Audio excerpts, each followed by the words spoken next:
नमस्कार दोस्तों, IAS cadre rules 1954 में मोदी सरकार कुछ बड़े बदलाव करने जा रही है और इन्हीं बदलावों को लेकर कई राज्यों के मुख्यमंत्री नाराज हैं और उन्होंने प्रधानमंत्री नरेंद्र मोदी को लेटर लिखकर उनके इस फैसले पर अपनी नाराजगी भी जताई है। आज के इस वीडियो में हम इस विषय पर विस्तार से बात करेंगे। नंबर एक, हम बात करेंगे कि आईएएस कैडर रूल्स 1954 क्या है। नंबर दो, हम बात करेंगे कि मोदी सरकार इन रूल्स में क्या क्या बदलाव करने जा रही है। नंबर तीन, हम बात करेंगे कि इन रूल्स में बदलाव करने से क्या फर्क पड़ेगा। और नंबर चार, हम बात करेंगे कि मोदी सरकार द्वारा इन रूल्स में बदलाव को लेकर अलग अलग राज्यों से किस प्रकार की प्रतिक्रियाएं आ रही हैं, कई राज्यों के मुख्यमंत्री क्यों नाराज हैं और वो अपनी नाराजगी को लेकर क्या तर्क दे रहे हैं।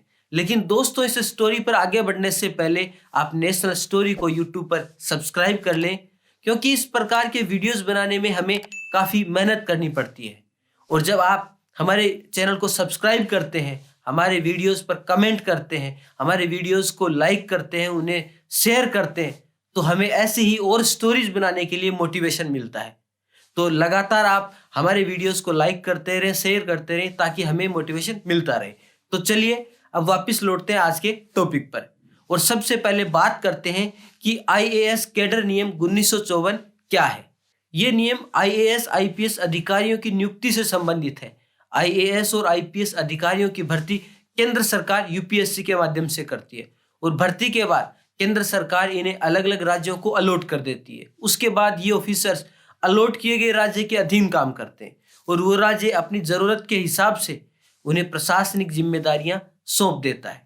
लेकिन केंद्र सरकार को भी इन अधिकारियों की जरूरत पड़ती है, क्योंकि केंद्र सरकार को भी अपने डिपार्टमेंट में काम करवाने होते हैं और इसे पूरा करने के लिए केंद्र सभी राज्यों से डेपुटेशन पर इनमें से कुछ अधिकारियों को केंद्र में बुला लेता है। फिर 2 साल 3 साल वे अधिकारी केंद्र सरकार के अधीन काम करते हैं और फिर वापिस अपने राज्य लौट जाते हैं और इसके बदले केंद्र सरकार राज्यों से दूसरे ऑफिसर्स को डेपुटेशन पर बुला लेता है और फिर वो 2 साल 3 साल काम करते हैं और इस प्रकार से ये रोटेशन चलता ही रहता है। राज्यों से सेंट्रल डेपुटेशन के लिए कुछ रूल्स हैं। सबसे पहले तो उस ऑफिसर्स की हाँ होनी चाहिए और दूसरा, साथ ही उस राज्य सरकार की भी उस ऑफिसर को सेंट्रल डेपुटेशन के लिए नॉमिनेट करना जरूरी है। उस ऑफिसर और राज्य सरकार दोनों की सहमति अगर होती है तभी उस ऑफिसर को सेंटर भेजा जा सकता है। और तीसरा, सेंट्रल गवर्नमेंट की भी इच्छा उस ऑफिसर को बुलाने की होनी चाहिए। कुल मिलाकर आसान भाषा में अगर कहें तो अगर किसी अधिकारी को राज्य से सेंटर में भेजना हो तो वर्तमान समय में ऑफिसर, राज्य सरकार और केंद्र सरकार तीनों की सहमति होनी चाहिए और तीनों की सहमति से ही एक अधिकारी को राज्य से सेंटर में भेजा जा सकता है। ऐसे में केंद्र सरकार चाहकर भी बिना राज्य सरकार की सहमति के किसी भी अधिकारी को सेंटर में काम करवाने के लिए नहीं बुला सकती। और इसी सिस्टम को बदलने के लिए केंद्र सरकार अब आईएएस कैडर नियम 1954 में कुछ महत्वपूर्ण बदलाव करने जा रही है। 12 जनवरी को केंद्र सरकार ने सभी राज्यों को एक लेटर लिखा और उस लेटर में उन्होंने कहा कि आईएएस कैडर नियम 1954 में 4 अहम बदलाव किए जा रहे हैं। इनमें से सबसे बड़ा बदलाव इनके रूल नंबर 6 में किया जा रहा है, जो इन ऑफिसर्स के डेपुटेशन से संबंधित है। नए नियम के अनुसार अब केंद्र सरकार किसी भी राज्य से आईएएस आईपीएस ऑफिसर्स को बिना राज्य सरकार की अनुमति के भी केंद्र में बुला सकती है। यानी पहले इसके लिए जो राज्य सरकार की सहमति की जरूरत होती थी, अब इस नियम में बदलाव के बाद राज्य सरकार की सहमति की कोई जरूरत नहीं रहेगी। हाँ, राज्यों से इसके बारे में केंद्र पूछेगा जरूर, लेकिन अगर एक टाइम पीरियड में केंद्र और राज्य सरकार के बीच सहमति नहीं बनी तो केंद्र के पास इतना पावर होगा कि वे उस ऑफिसर्स को राज्य से रिलीव करके सेंटर बुला सकते हैं। इसके अलावा अब सेंटर राज्यों को यह भी बताएगा कि उन्हें कितने ऑफिसर्स की जरूरत है और आप इतने ऑफिसर्स उपलब्ध कराएं, जबकि इससे पहले नियम यह था कि राज्य सेंटर को बताता था कि वे कितने ऑफिसर्स सेंटर के काम के लिए भेज सकते हैं। लेकिन अगर सेंटर किसी राज्य को 20 आईएएस उपलब्ध कराने को कहता है और उस राज्य के लिए अनिवार्य होगा कि वो सेंटर को 20 आईएएस उपलब्ध करवाए, वो भी बताए गए टाइम पीरियड में। अब बात करते हैं कि इन बदलावों से फर्क क्या पड़ेगा। वैसे तो आप भी अब तक समझ चुके होंगे कि आईएएस कैडर नियम 1954 में ये बदलाव एक प्रकार से पावर का ट्रांसफर है। किसी भी अधिकारी को राज्य से केंद्र में भेजने के लिए जो पावर है वो इससे पहले राज्य सरकार के पास होता था कि किस अधिकारी को भेजना है और कितने अधिकारी भेजने हैं। लेकिन जैसे ही ये बदलाव होंगे, नए नियम लागू होंगे, ये पावर राज्य सरकार से ट्रांसफर होकर केंद्र सरकार के पास आ जाएगी और सब कुछ केंद्र सरकार की मर्जी से ही तय होगा।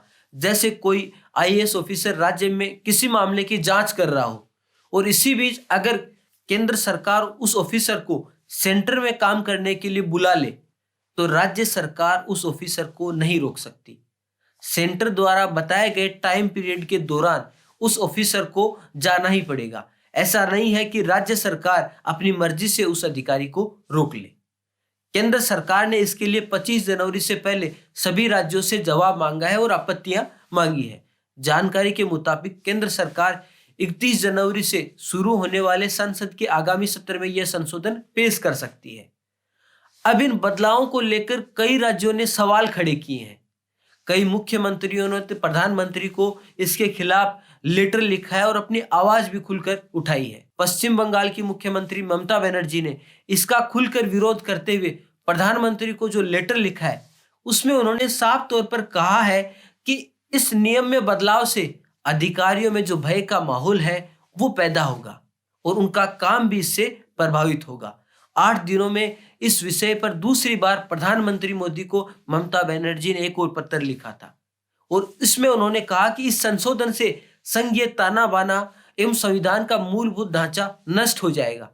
उन्होंने केंद्र सरकार को चेतावनी दी है कि अगर मोदी सरकार अपने इस फैसले पर दोबारा विचार नहीं करता है तो इस बदलाव के खिलाफ बड़ा आंदोलन किया जाएगा। ममता बनर्जी के साथ ही राजस्थान के मुख्यमंत्री अशोक गहलोत ने भी कहा है कि इससे राज्य में पोस्टेड आईएएस अफसरों में निर्भीक होकर और निष्ठा के साथ काम करने की भावना में कमी आएगी। वहीं छत्तीसगढ़ के मुख्यमंत्री भूपेश बघेल ने भी आईएएस अधिकारियों की नियुक्ति को प्रस्तावित संशोधन में राज्य और संबंधित अधिकारियों की सहमति को शामिल नहीं किए जाने को लेकर संविधान में उल्लेखित संघीय भावना के एकदम विपरीत बताया है।